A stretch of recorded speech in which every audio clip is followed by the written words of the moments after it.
لا حول ولا قوة إلا بالله العلي العظيم.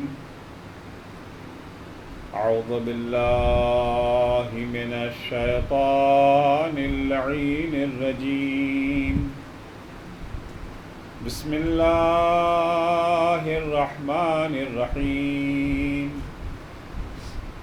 الحمد لله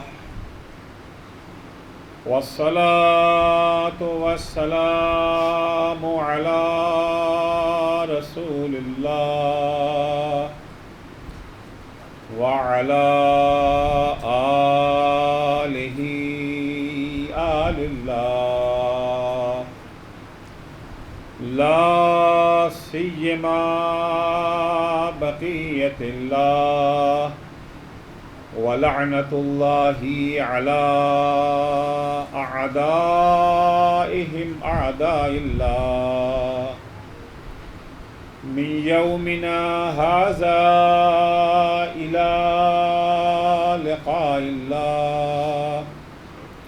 أما بعد فقد قال الله: قل إنما أنا نذير وما من إله إلا الله الواحد القهار.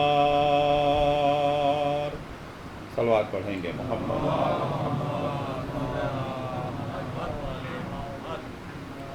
عزیزان گرامی، اللہ جل شانہ نے جب ہم انسانوں کو پیدا کیا تو ہمیں دیگر مخلوقات پر یہ امتیاز اور برتری عطا کی کہ ہمیں دوہرا وجود عطا کیا، دوہری زندگی سے نوازا اور دوہرا وجود دیا. ہماری زندگی پیڑ پودوں کی طرح، چرند و پرند کی طرح صرف دنیا کی زندگی تک محدود نہیں ہے. ہم دنیا میں بھی زندہ ہیں اور مرنے کے بعد برزخ و آخرت میں بھی زندہ ہیں. ہماری زندگی کے دو پہلو ہیں، دنیاوی پہلو بھی ہے اور اخروی پہلو بھی ہے. اللہ نے ہمیں جسم بھی عطا کیا ہے اور روح سے بھی نوازا ہے. ہمیں اللہ نے عقل بھی دی ہے اور شہوت بھی عطا کی ہے. یہ ہمارا امتیاز ہے. ظاہر سی بات ہے کہ جب ہماری دوہری زندگی ہے، دوہرا وجود ہے، وجود کا دو پہلو ہے، تو ہر پہلو کے اپنے تقاضے بھی ہیں، ہر پہلو کی اپنی ضروریات بھی ہیں. یہ پروردگار کا کرم ہے کہ جب اس نے پیدا کیا تو ضرورتوں کی تکمیل کا بندوبست بھی اس نے کر دیا. جو دنیا کی زندگی کے تقاضے تھے وہ ہمیں دے دیے، جو آخرت کی زندگی کے تقاضے ہیں اسے بھی ہمیں عطا کر دیا. آخرت کی زندگی کے لیے جو تقاضے ہیں، جو چیزیں ضروری ہیں، وہ نعمت توحید ہے، نعمت نبوت ہے، نعمت امامت ہے.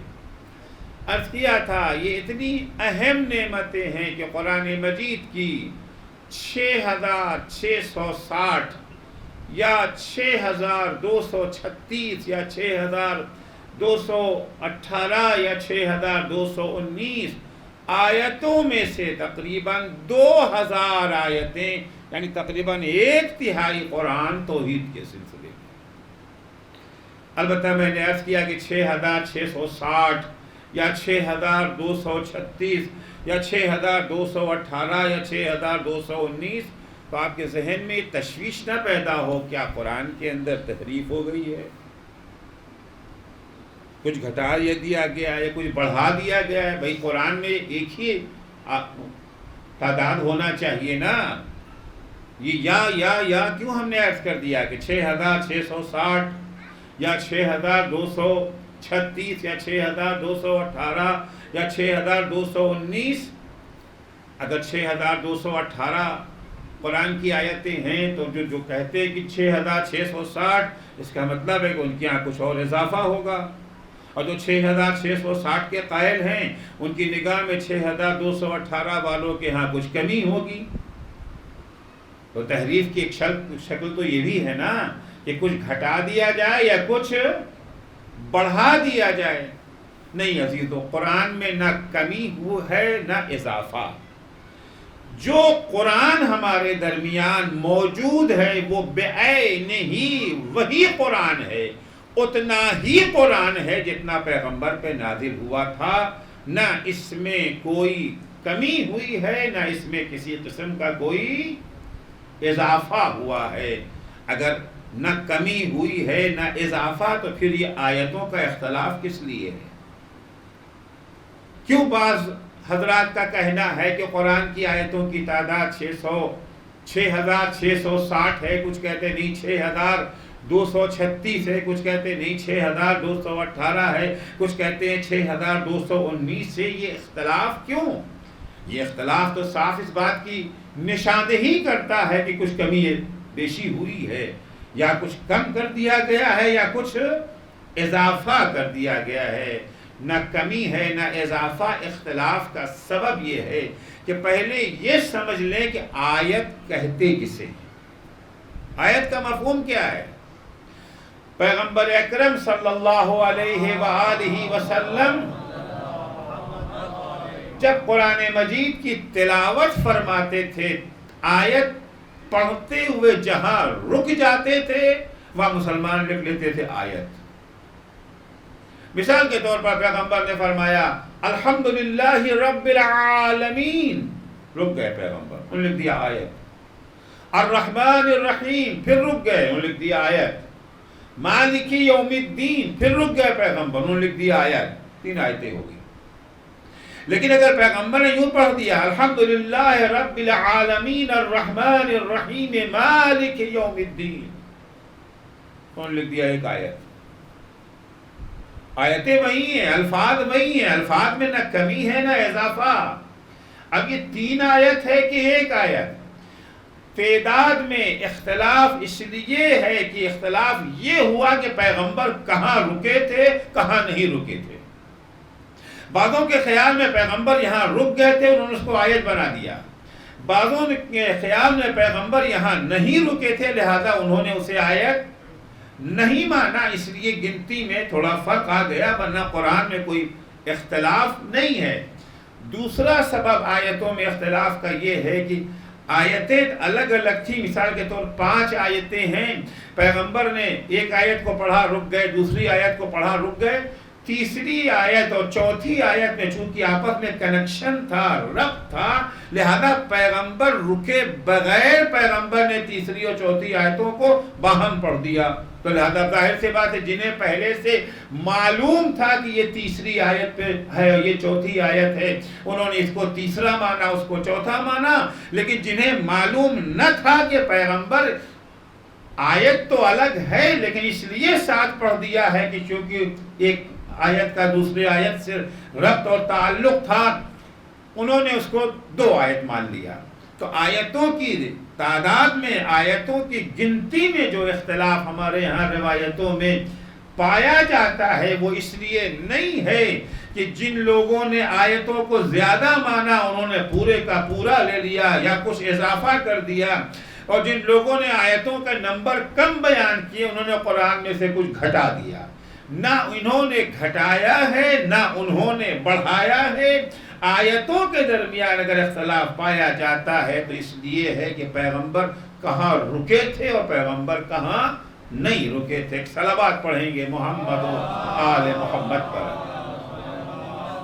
تو بہرحال قرآن مجید کی چاہے 6660 آیتیں مانے، چاہے 6236 آیتیں مانے، چاہے 6218 یا 219 آیتیں مانے، ان میں سے تقریباً 1/3 قرآن جو ہے وہ توحید کے سلسلے میں، 1/3 قرآن جو ہے وہ توحید کے سلسلے میں ہے. عزیزو، توحید کی خاصیت یہ ہے، توحید کا اصل عرض کیا کہ توحید ہماری آخرت کی زندگی کو سنوارنے کا بہترین سرمایہ ہے. اگر نعمت توحید سے مالا مال ہو گئے، اگر اس سے ہم نے حاصل کر لیا، عرض کر چکا ہوں، کل بھی عرض کیا تھا، پرسوں بھی عرض کیا تھا کہ نعمت کا صرف ہونا کافی نہیں ہے، بلکہ نعمت کے تعلق سے علم و معرفت و آگہی بھی ضروری ہے، اور علم و معرفت و آگہی کے ساتھ ساتھ اس پر عمل کرنا اور اس سے استفادہ بھی ضروری ہے۔ توحید وہ نعمت ہے کہ اگر ہم نے اس نعمت سے فائدہ اٹھا لیا، اگر سماج میں توحید نے اپنی جگہ بنا لی، تو پھر وہ سماج کرپشن فری سماج ہو جائے گا، وہ سماج آخرت میں جنت نشی سماج ہوگا، اس معاشرے کو پھر جنت میں جانے سے کوئی روک نہیں سکتا ہے جس معاشرے میں توحید نے اپنا گھر بنا لیا ہو، توحید نے جگہ بنا لی ہو۔ چنانچہ پیغمبر اکرم صلی اللہ علیہ وآلہ وسلم ارشاد فرماتے ہیں کہ ثمن الجنہ، جنت کی قیمت، ظاہر سی بات ہے اگر آپ قیمت کسی چیز کی ادا کر دیں تو وہ تو آپ کی ہو جائے گی نا۔ انگوٹھی فرض کیجئے کہ آپ دکان پہ گئے انگوٹھی خریدنے کے لیے، انگوٹھی کے مالک سے، دکاندار کو آپ نے جو انگوٹھی کی قیمت تھی وہ اسے دے دیا، تو قیمت جب آپ ادا کر چکے تو ظاہر سے بات ہے کہ انگوٹھی کے مالک تو آپ ہو ہی جائیں گے، اب کوئی آپ کو اس سے روک نہیں سکتا ہے۔ پیغمبر فرماتے جنت کی قیمت کیا ہے؟ جو جنت کی قیمت ادا کر دے ظاہر سے بات ہے کہ وہ جنت کا حقدار ہو گیا۔ حضور فرماتے ثمن الجنت لا الہ الا اللہ، جنت کی قیمت کیا ہے؟ جنت کی قیمت ہے لا الہ الا اللہ، یہ جنت کی قیمت ہے۔ البتہ یہاں پر بحث یہ ہے کہ کیا لا الہ الا اللہ سے مراد یہی الفاظ ہیں کہ جو زبان سے لا الہ الا اللہ ادا کر دے وہ جنت کا حقدار ہو گیا؟ وہ لا الہ الا اللہ جس کے اندر صرف 3 حرف پائے جاتے ہیں، لام الف آ، یہ 3 ہی حرف ہیں، انہی کی تکرار سے لا الہ الا اللہ بن گیا، چوتھا حرف نہیں ہے۔ 3 حرف جسے طوطے کو بھی اگر رٹا دے تو وہ بھی رٹ لے گا، وہی لا الہ الا اللہ کربلا میں جو گلا کاٹ رہا تھا وہ بھی لا الہ الا اللہ کہہ رہا تھا، جس کا گلا کٹ رہا تھا وہ بھی لا الہ الا اللہ کہہ رہا تھا۔ کیا مفہوم یہی الفاظ ہیں؟ یہ الفاظ ہی جنت کی قیمت ہیں کہ زبان سے ہم نے کہا لا الہ الا اللہ، جنت کی قیمت ادا ہو گئی، قیمت جب ادا ہو گئی تو ہم جنت کے حقدار قرار پا گئے۔ نہیں عزیزو، جنت کی جو قیمت جس چیز کو، جس لا الہ الا اللہ کو قرار دیا گیا ہے وہ الفاظ نہیں ہیں، بلکہ لا الہ الا اللہ ایک قلبی حقیقت کا نام ہے۔ وہ لا الہ الا اللہ جو دل میں جگہ بنا لے، اس طرح سے جگہ بنا لے، وہ حقیقت قلبی ہے کہ اگر توحید دل میں جگہ بنا لے تو پھر اللہ کے سوا اس دل میں اور کچھ نہیں پایا جائے گا، ما سوا اللہ کا تصور بھی نہیں ہو سکتا ہے۔ اور جب انسان کے دل میں صرف اور صرف اللہ پایا جائے گا، ناممکن ہے کہ برائیاں اس کے قریب آ سکیں، ناممکن ہے کہ گناہ اس کے قریب آ سکے، ناممکن ہے کہ وہ کرپشن اور جرائم کا شکار ہو جائے۔ اس لیے کہ جو انسان دل سے، دل کی گہرائیوں سے لا الہ الا اللہ کہتا ہے، دل کی گہرائیوں سے لا الہ الا اللہ کہنے والا انسان ان برائیوں میں مبتلا ہی نہیں ہو سکتا ہے جن برائیوں کی وجہ سے آج دنیا جہنم بن گئی ہے، جن برائیوں کی وجہ سے آج دنیا جنگ کے دہانے پر کھڑی ہے، کیا کہوں بلکہ جنگ کی بھٹی میں جل رہی ہے یہ دنیا، جن برائیوں کی بنا پر آج ہر طرف کرپشن پھیلا ہوا ہے، کرائم اور جرائم کی شرح میں دن بدن اضافہ ہوتا جا رہا ہے، وہ برائیاں جس دل میں توحید جگہ بنا لے گی پھر وہ برائیاں وہاں قریب نہیں آ سکتی۔ عزیزو، یہ فقط خطابت نہیں ہے، یہ فقط نعرہ نہیں ہے، آپ کی خدمت میں اس کی جو ہے وہ دلیل عرض کروں گا۔ دیکھیے کچھ برائیاں ہیں جن کی جو جڑ ہیں بہت ساری دوسری یہ جو ہے برائیوں کے، برائیوں میں سے ایک برائی ہے بخل۔ کنجوسی آج اتنا جو خلفشار دنیا میں مچا ہوا ہے، ہر طرف جنگ و خون کا بازار اگر گرم ہے، اس کے تہہ میں اگر چلے جائیے تو یہ انسان کی بری خصلت جسے بخل یا کنجوسی کہتے ہیں۔ بخل کا مطلب کیا ہوا؟ جو کچھ ہے سب ہمارا ہو جائے، جو کچھ ہے سب ہمارا ہو جائے، کسی اور کو نہ ملنے پائے، یہی تو بخل ہے نا۔ سخاوت اس کے برعکس ہے۔ سخاوت اگر عام سخاوت ہوگی تو ہمارے پاس بھی رہے اور آپ کے پاس بھی رہے، اور جب سخاوت کرم میں تبدیل ہو جاتی ہے، ہمارے پاس رہے یا نہ رہے آپ کے پاس ضرور ہونا چاہیے۔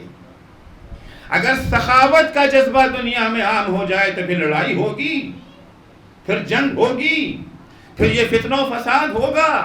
سارے بخل کی جڑ کیا ہے؟ سارے بخل کی جڑ ہے یہ بخل، سارے جنگوں کی جڑ یہ بخل ہے، یہ کنجوسی ہے، یہ خصلت، یہ چاہت کہ جو کچھ بھی دنیا میں ہے سب ہماری مٹھی میں ہو، کسی دوسرے کو کچھ نہ ملنے پائے۔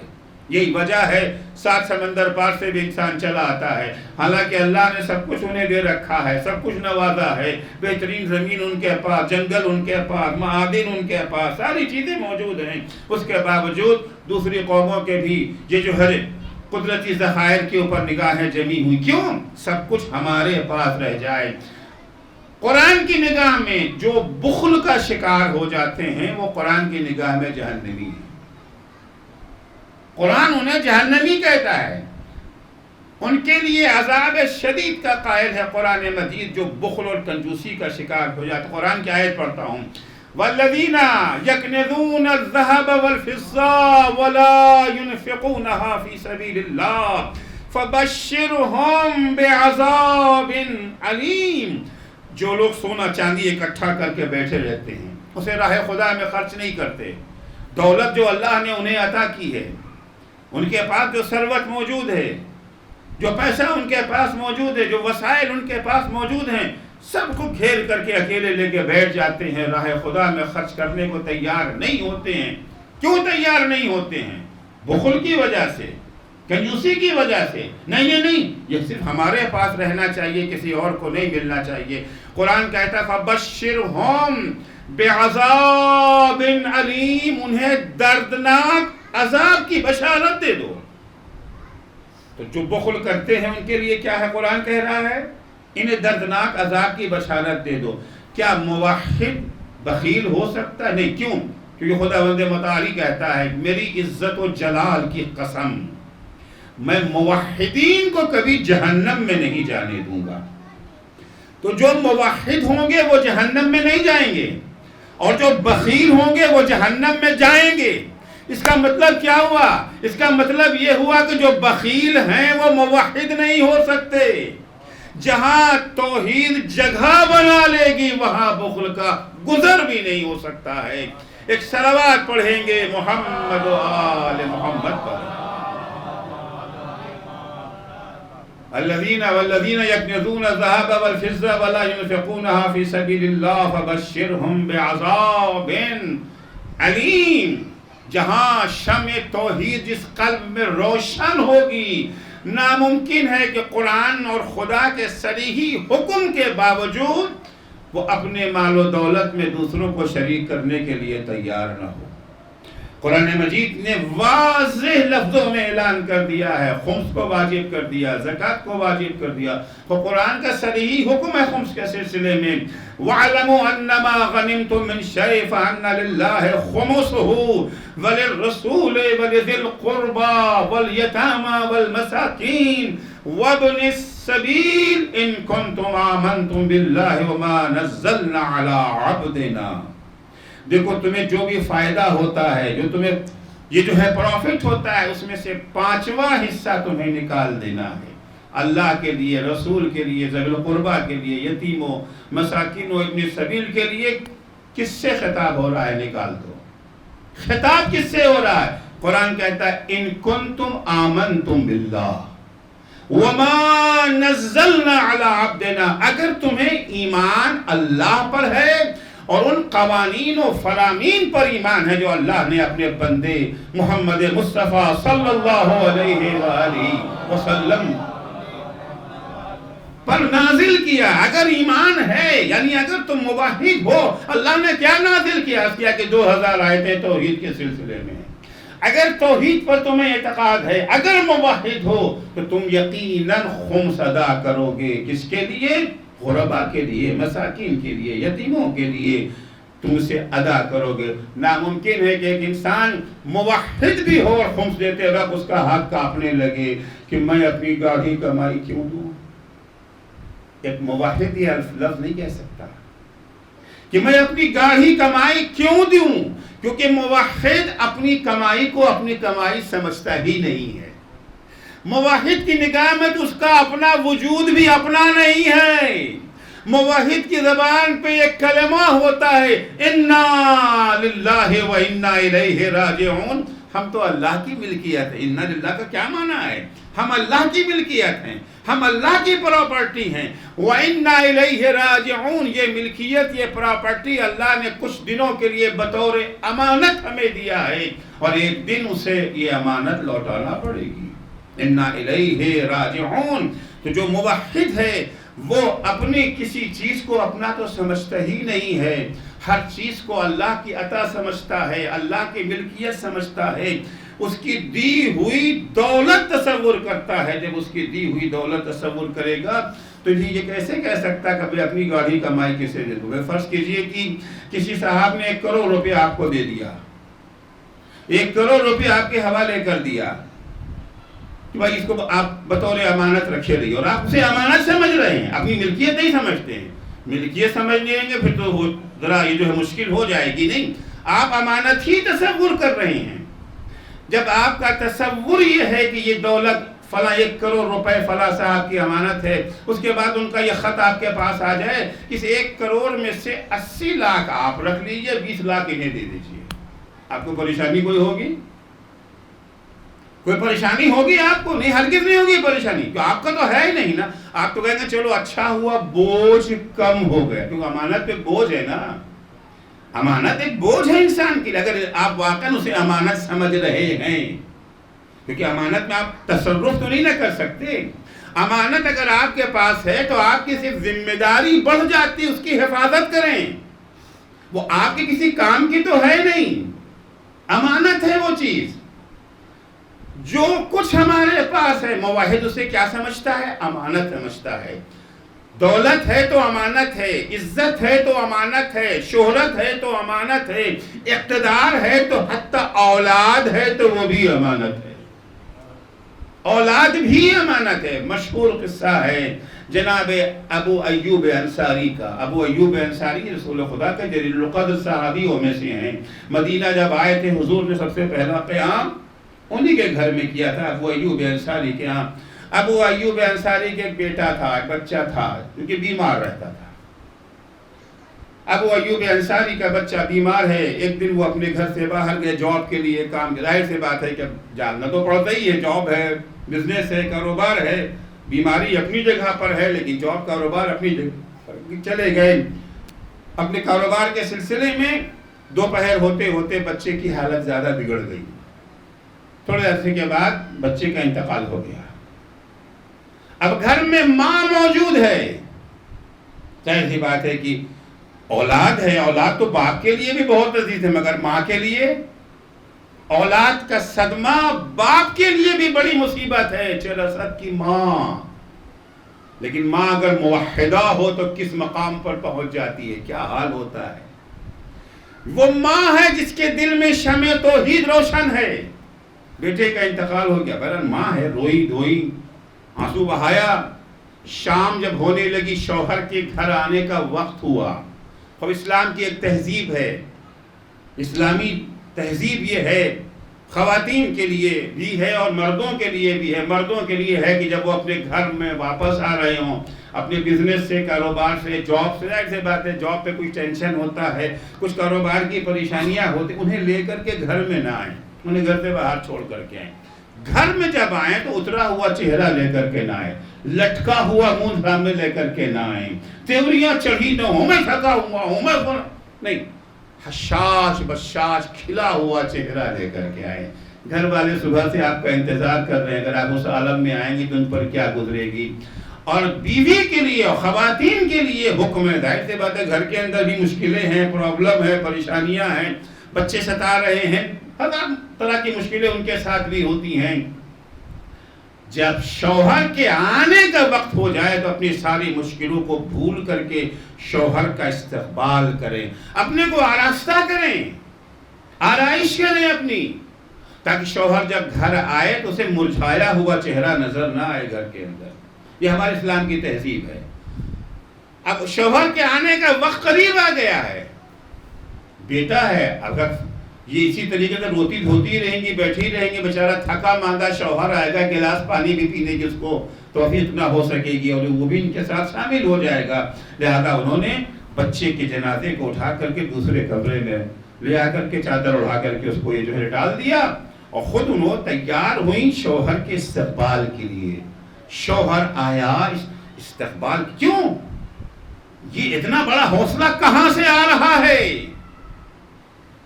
یہ وہی عقیدہ توحید ہے جو یہ انرجی ان کے اندر پیدا کر رہا ہے. اولاد ہے مگر اولاد اللہ کی امانت ہے، وہ بھی اللہ کی امانت ہے، ہم بھی اللہ کی امانت ہے، یہ بھی اللہ کا حکم ہے، یہ بھی اللہ کا حکم ہے. لیکن اگر ہم اپنے کو اللہ سے الگ تصور کریں گے، اولاد کو اپنی اولاد سمجھیں گے اور اللہ کے حکم کو اپنے سے جدا تصور کریں گے تو حکم ماننا ذرا مشکل ہو جائے گا.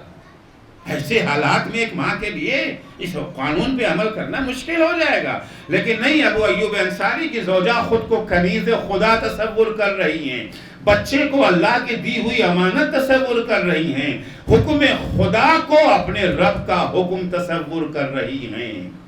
شوہر کا استقبال کیا، دسترخوان لگایا، کھانا کھلایا، شوہر کو کھانا ہونا کھا چکے. اب شوہر کو خبر تو دینا ہے کہ بچہ مر گیا ہے، مگر کیا سلیقہ ہے باپ کو خبر دینے کا، کیا سلیقہ ہے.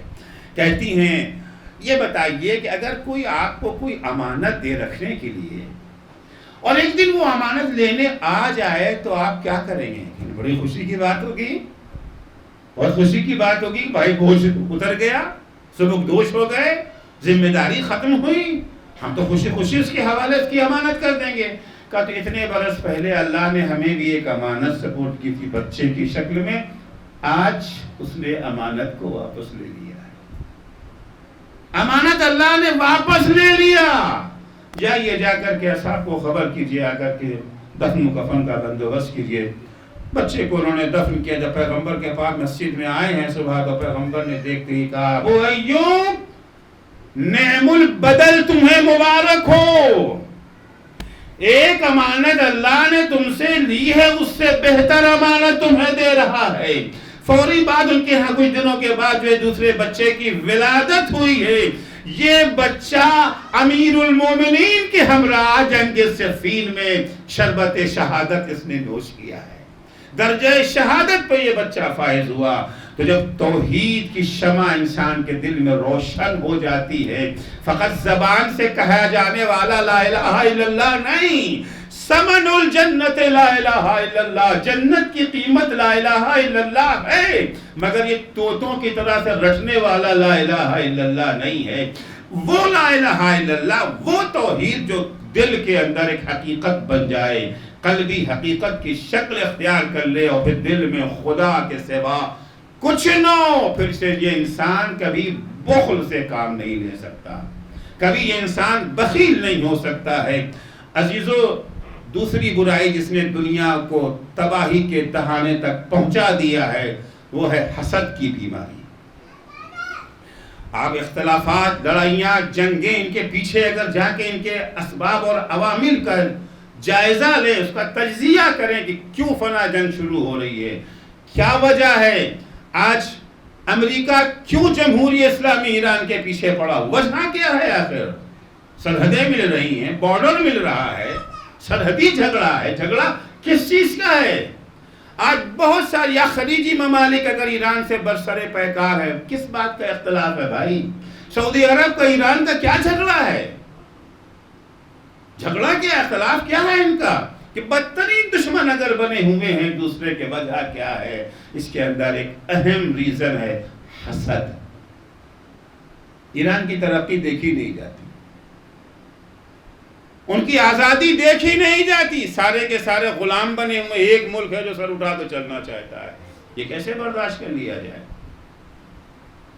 بہت ساری مشکلیں آج جو ہمارے دنیا میں، دنیا کے سماج میں، معاشروں میں پائی جا رہی ہیں، اس کی جڑ میں اگر آپ چلے جائیں، چھوٹے پیمانے پہ اگر دیکھیں گے تو خاندانوں کے جھگڑے دیکھ لیجئے،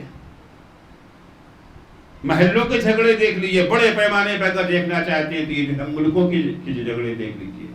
ایک سبب ہے بخل، ایک سبب ہے حسد۔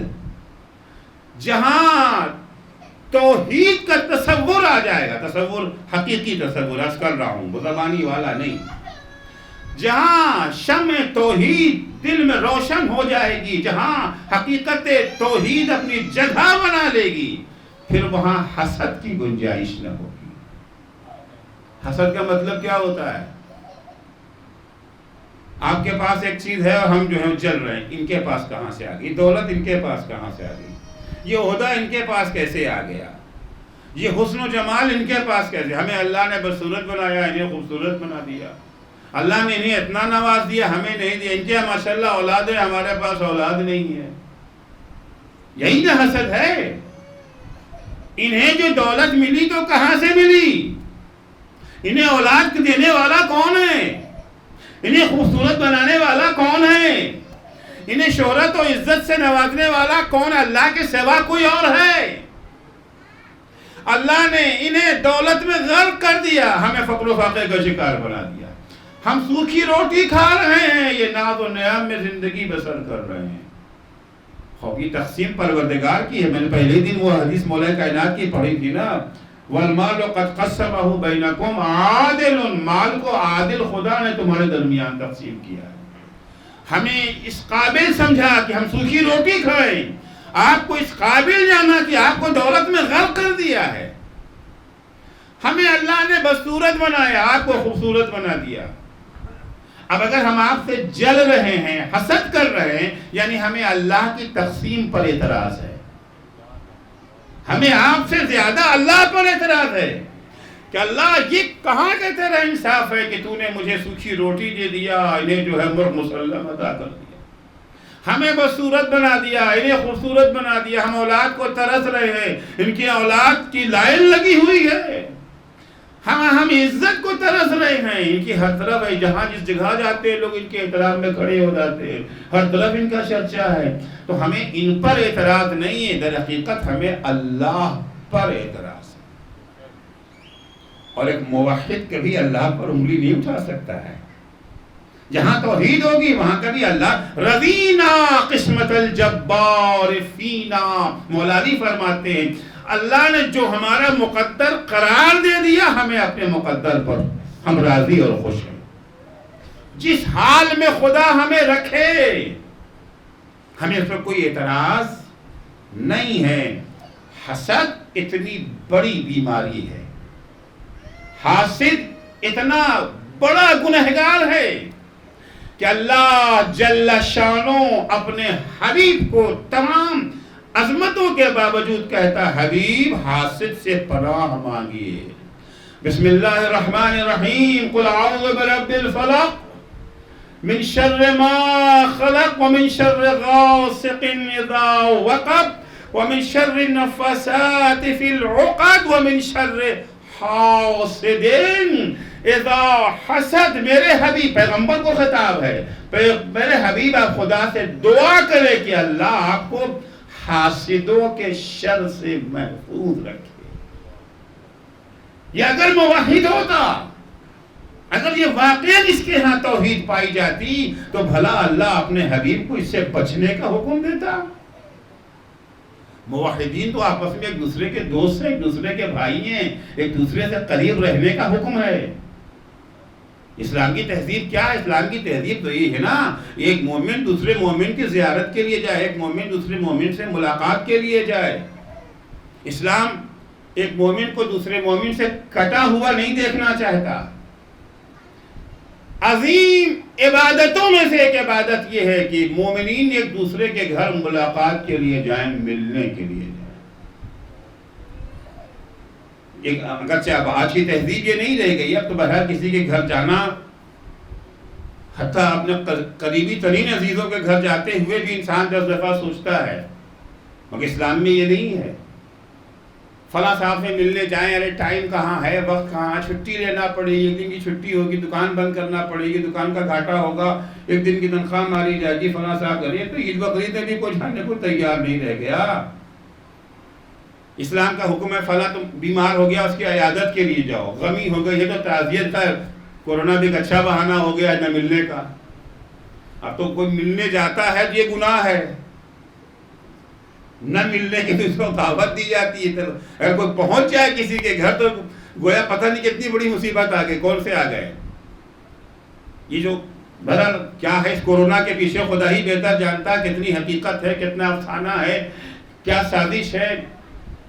بہت ساری چیزیں پڑھتا ہوں، نہیں معلوم اس میں سے کتنا صحیح ہے کتنا غلط ہے، بہرحال میں اس بحث میں فی الحال نہیں جانا چاہتا، لیکن اتنا تو ہوا ہے کہ اسلامی تہذیب قدموں تلے روندی جا رہی ہے۔ اسلامی تہذیب قدموں تلے روندی جا رہی ہے۔ اب نہ عیادت کی تہذیب رہ گئی ہے، نہ مبارکباد کی تہذیب رہ گئی ہے، نہ تعزیت کی تہذیب رہ گئی ہے۔ حتیٰ وہ غسل و کفن اور دفن جو واجب ہے، واجب کفائی ہے نا۔ واجب کفائی کا مطلب ہے اگر آپ نے انجام دے دیا تو ہم معاف، اگر آپ نے انجام نہ دیا آپ بھی گنہگار ہم بھی گنہگار۔ آج کتنے مردے ہیں جو بغیر غسل کے دفن کیے جا رہے ہیں، ہے کہ نہیں ہے؟ بغیر کفن کے دفن کر دیے جا رہے ہیں۔ چلیے مستحبات کی رعایت نہ کی جائے تو چلیے مان لیتے ہیں، وہ شانے کا ہلانا اور تلقین کا پڑھنا یہ سب واجبات میں نہیں ہے، سب مستحبات میں ہے، لیکن واجبات ہیں اس سے تو کم سے کم بچا لائیں۔ قبلہ رخ لٹالنا تو واجب ہے نا، یا گڈھے میں پھینک دینا ہے مردے کو؟ غسل تو واجب ہے کہ نہیں واجب ہے؟ جی اگر وہ ہے نا، مسئلہ ہے، آیت اللہ سے پوچھا گیا ہے کہ صاحب اگر ممکن نہ ہو، ظاہر سی بات ہے آپ پوچھیں گے، کہیں گے ہاں ٹھیک ہے ممکن نہ ہو تو تیمم، لیکن ممکن ہے کیوں نہیں؟ کورونا کے پیشنٹ صرف انڈیا میں تو نہیں ہے نا، اور جگہوں پر بھی ہیں۔ ایران میں بھی کورونا کے پیشنٹ اچھی خاصی تعداد ہے، بڑی تعداد ہے، چھوٹی تعداد بھی، وہاں بھی لوگ مرتے ہیں۔ وہاں کیسے غسل ہوتا ہے؟ وہاں غسل ہوتا ہے کہ نہیں ہوتا ہے؟ وہاں غسل دیا جا رہا ہے۔ شروع میں وہاں بھی ایسے ہی کیا گیا تھا۔ ظاہر سی بات ہے کہ مغربی تہذیب کے پرستار تو ہر جگہ پائے جاتے ہیں نا، اور زبانیں بھی ان کی بہت لمبی ہوتی ہے، اقتدار بھی ان کا بڑا مضبوط ہوتا ہے، اور بڑی مضبوطی کے ساتھ وہ میدان میں آتے بھی ہیں۔ ہماری تہذیب مضبوط ہے مگر ہم میں میدان میں آنے کا حوصلہ نہیں ہوتا۔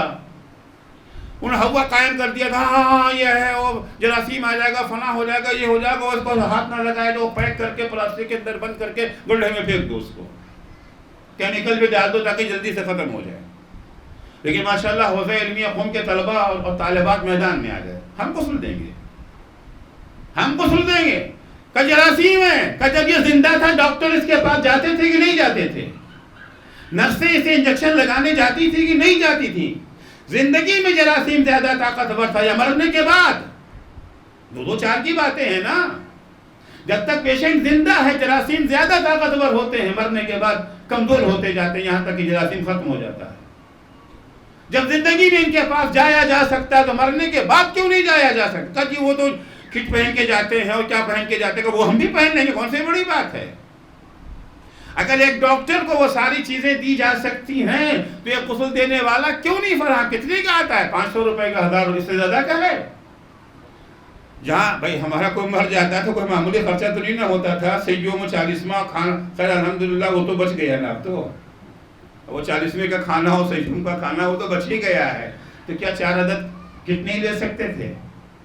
لے سکتے تھے، لے سکتے تھے۔ نہیں صاحب وہ حکومت نہیں اجازت دیتی، حکومت سے آپ نے اجازت مانگی بھی ہے کہ حکومت نے اجازت نہیں دی؟ مانگنے کون گیا ہے اجازت؟ اگر آپ مطالبہ کیے ہوتے، اگر آپ ڈیمانڈ کیے ہوتے، اگر آپ اسے اپنی مذہبی ضرورت بتاتے، یقیناً آپ کو حکومت اجازت دے دیتی اس بات کی، مگر ہم نے مانگا کب؟ ہم نے تو جیسے سنا کہ اچھا اللہ کا شکر ہے چلو بچ گئے۔ تو اسلام کے اندر کیا ہے؟ بات کہیں سے کہیں نکل گئی. اصل یہ ہے کہ اسلام مومنوں کے درمیان رابطہ چاہتا ہے، قطع رابطہ نہیں چاہتا، قطع تعلق نہیں چاہتا. رابطہ رشتہ دار ہیں تب بھی واجب ہے، رشتہ دار نہیں ہیں تب بھی واجب ہے. جو ہمارے خونی رشتہ دار ہیں ان سے اگر ہم نے قطع تعلق کر لیا، اسے کہتے ہیں قطع رحم، حرام ہے، گناہ ہے، کبیرہ ہے. اور اگر ہمارا خونی رشتہ نہیں ہے، ایمان کا رشتہ ہے، وہاں ہم نے اگر قطع تعلق کر لیا اسے کہتے ہیں تہاجر، وہ بھی حرام ہے. یاد رکھیے گا، تہاجر دو مومنوں کا آپس میں رشتہ توڑ لینا. قطع رحم ان دو رشتہ داروں کا جن کے درمیان خون کا رشتہ ہے، وہ اگر رشتہ توڑ لے اسے کہتے ہیں قطع رحم. یہ بھی حرام، وہ بھی حرام. پر دونوں میں فرق یہ ہے کہ تہاجر میں 3 دن کی چھوٹ ہے. 3 دن تک اگر آپ روٹھے رہ گئے اور اپنے رابطہ آپ نے توڑے رکھا تو 3 دن تک فرشتے گناہ نہیں لکھیں گے. لیکن چوتھے دن بھی اگر یہ قطع تعلق قائم رہ گیا تو گناہ کا میٹر چل پڑے گا. لیکن قطع رحم میں 1 دن کی بھی اجازت نہیں ہے، 1 گھنٹے کی بھی چھوٹ نہیں ہے. تو قرآن اور اسلام اور احادیث ہمیں دعوت یہ دیتے قریب آنے کی.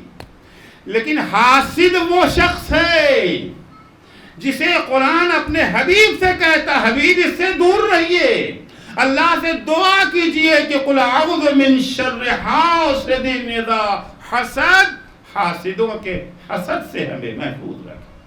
اگر یہ موحد ہوتا تو بھلا خدا اس سے دور رہنے کی بات کرتا. حسد یعنی ہمیں خدا پر اعتراض ہے، خدا کے تقسیم پر اعتراض. موحد ہر حال میں راضی رہتا ہے، کبھی اس کو شکوہ نہیں ہوتا ہے. نعمتوں میں غرق ہے تب بھی خوش ہے، مصیبتوں میں گھر جاتا ہے تب بھی راضی ہے، تب بھی شکوہ نہیں ہے. چوتھے امام زین العابدین علیہ السلام فرماتے ہیں جب شب عاشور آئی ہے تو میرے بابا نے میرے خیمے کے بغل میں ایک خیمہ نصب کیا اور اس میں اپنے اصحاب کو اکٹھا کیا. امام چونکہ بیمار ہیں اس لیے اصحاب کے درمیان نہیں آ سکتے ہیں، مگر امام حسین چاہتے ہیں کہ پوری کارروائی امام سجاد کے کانوں تک پہنچتی رہے، یہاں کیا گفتگو ہو رہی ہے. امام فرماتے ہیں کہ میرے بابا نے اصحاب کو جمع کرنے کے بعد خطبہ دیا. خطبے کا آغاز یہاں سے، احمد اللہ و اسنی علیہ فی السراء والضراء، میں اللہ کی حمد کرتا ہوں، اس کی ثنا کرتا ہوں، اچھے حالات میں بھی اور برے حالات میں. ہر انسان کیا اتار چڑھاؤ تو ہوتا ہے نا. اچھے حالات میں بھی شکر، نعمت ملی تب بھی شکر، مصیبت میں گھرے پھر بھی شکر. موحد ہے نا ہم تو، ہمارا اپنا تو کچھ نہیں نہ ہے. نعمت ملی تو اللہ کی ملکیت کو نعمت ملی، ہمیں تھوڑی ملی ہے. مصیبت اگر آ گئی تو اللہ کے بندے کو مصیبت ہے. ہم نہیں ہیں، ہم تو اللہ کی امانت ہیں. ہم نہیں ہیں، ہم تو اللہ کے بندے ہیں، ہم تو اللہ کی پراپرٹی ہیں. ہماری تو جو ڈیوٹی ہے ہمیں وہ انجام دینا. فرمایا احمد اللہ و اسنی علیہ فی السراء والضراء، اچھے حالات میں بھی اللہ کی حمد و ثنا اور اس کا شکر، اور برے حالات. ایک زمانہ وہ تھا جب نانا کا دور تھا. کیا زمانہ تھا، میں نانا کے آغوش میں رہتا تھا، میں کبھی نانا کے دوش پہ بیٹھا رہتا تھا. سارے صحابہ کی نگاہیں مجھ پہ لگی رہتی تھی، اے کاش حسین میری آغوش میں آ جائے. صحابی کی تمنا یہ ہوتی تھی حسین میری آغوش میں آ جائے، حسین میرے پاس آ جائے. اللہ تیرا شکر. کیا زمانہ تھا، نانا خطبہ دے رہے تھے، میں نانا کی آغوش میں بیٹھا ہوا تھا منبر پہ، مجھے پیاس لگ گئی. جیسے ہی مسجد والوں کو احساس ہوا حسین پیاسا ہے، ساری مسجد دوڑ پڑی مجھے پانی پلانے کے لیے کہ حسین پیاسا ہے. خدایا تیرا شکر. اور آج بھی سب کی نگاہیں مجھ پہ لگی ہیں، مگر کس لیے؟ کب حسین کا سر کٹ کر کے میرے پاس آ جائے. پالنے والے پھر بھی تیرا شکر. خدایا کل پوری مسجد مجھے پانی پلانے کے لیے دوڑ پڑی، تیرا شکر. آج میں ہی نہیں، میری سکینہ بھی پیاسی ہے، میرا اصغر بھی پیاسا ہے، اور کوئی ایک قطرہ پانی پلانے کو تیار نہیں ہے۔ میرے معبود پھر بھی تیرا شکر۔ یہ توحید ہے، یہ توحید ہے۔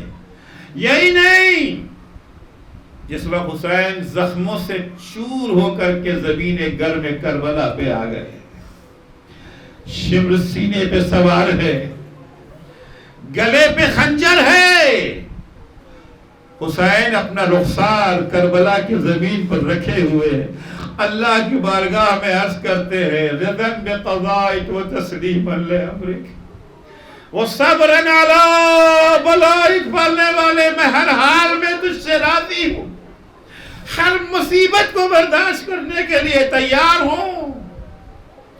الہی افتخاری عنی آتیت کل شیء فی سبیلک، خدایا مجھے فخر ہے اس بات کے اوپر جو کچھ بھی میرے پاس تھا سب میں نے تیری راہ میں قربان کر دیا۔ بار الہ میرے پاس میری بہن زینب کے 2 لاڈلے تھے، میں نے انہیں بھی قربان کر دیا۔ بار الہ میرے بھیا حسن کی نشانی میرا بھتیجا قاسم تھا، اسے بھی قربان کر دیا۔ اے میرے معبود، میرے نانا کی شبیہ علی اکبر میرا جوان، اسے بھی میں نے تیری راہ میں قربان کر دیا۔ 6 مہینے کے اصغر کو بھی قربان کر دیا۔ پالنے والے مجھے کوئی دکھ نہیں ہے، میں شرمندہ نہیں ہوں، میں پشیمان نہیں، افتخاری مجھے فخر ہے اس بات کے اوپر کہ جو کچھ بھی میرے پاس تھا تیری راہ میں نے قربان کر دیا۔ الہی جئت ہنا لتکون عنی راضیا، اے اللہ میں نے اگر مدینہ چھوڑ کے کربلا بس آیا ہے، میں کربلا سے اس لیے آیا تاکہ تو راضی ہو جائے۔ کیا معراج ہے توحید کی، کیا معراج ہے توحید کی۔ یہ خدا جو قربانیاں اب تک دے چکا اس پہ بھی فخر ہے، اور جو قربانیاں اس کے بعد پیش کروں گا اس پہ بھی فخر ہے۔ ابھی تک میں نے اصحاب کی قربانی دی ہے، اقربا کی قربانی دی ہے، عباس کو قربان کیا ہے، علی اکبر کو قربان کیا۔ خدایا اس کے بعد وہ قربانی دینے جا رہا ہوں جسے برداشت کرنا آسان نہیں ہے۔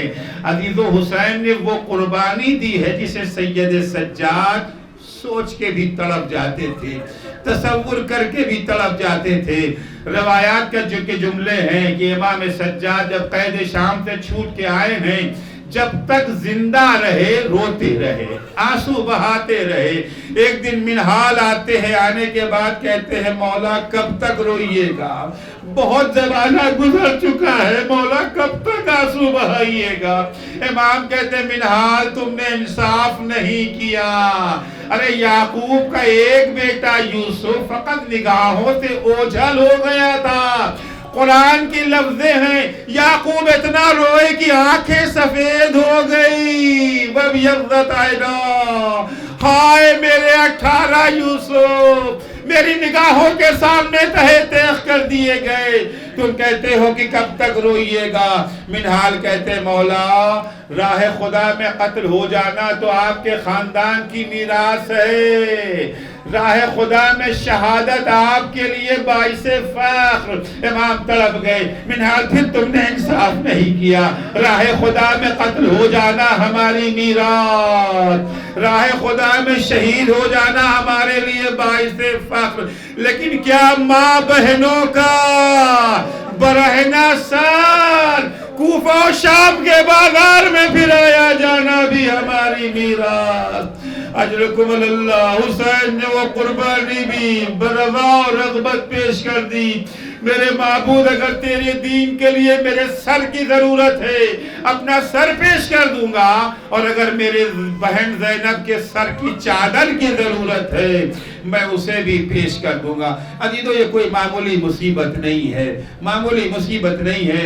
امام زمانہ زیارت ناہیہ میں فرماتے ہیں اب کی بدلت دموع دما، اے کربلا والو ہم تم پر خون کے آنسو بہائیں گے۔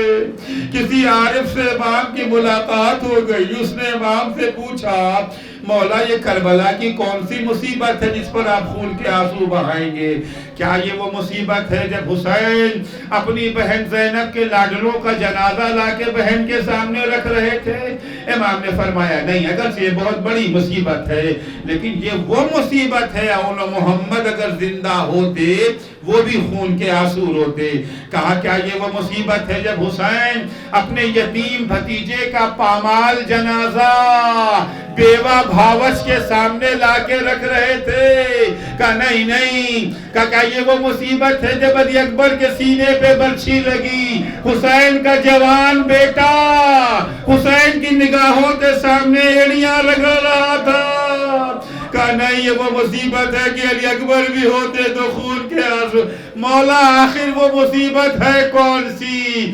امام فرماتے ہیں وہ مصیبت سننا چاہتے ہو؟ وہ مصیبت زینب و کلثوم کا برہ ناصر ابن زیاد کے دربار میں داخل ہونا ہے۔